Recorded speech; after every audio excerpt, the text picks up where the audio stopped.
Сәлем қыздар, бүгін декор креммен торт жинаймыз. Ең алдымен тортымызға қалғанды кремімізді жағып, морозильникке қатырып қоямыз.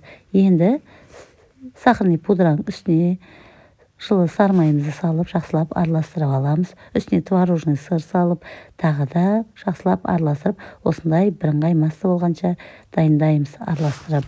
Енді кремімізді кондитерлік қапшыққа салып, тортымыздың үстіне осылай жағып шығып, енді тортымызды жақсылап тегістейміз.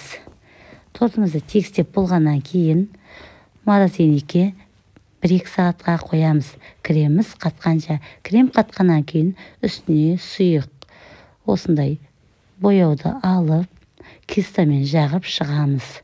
Енді тоңазытқышқа креміміз қатып, креміміз әбден сіңгенше салып қоямыз.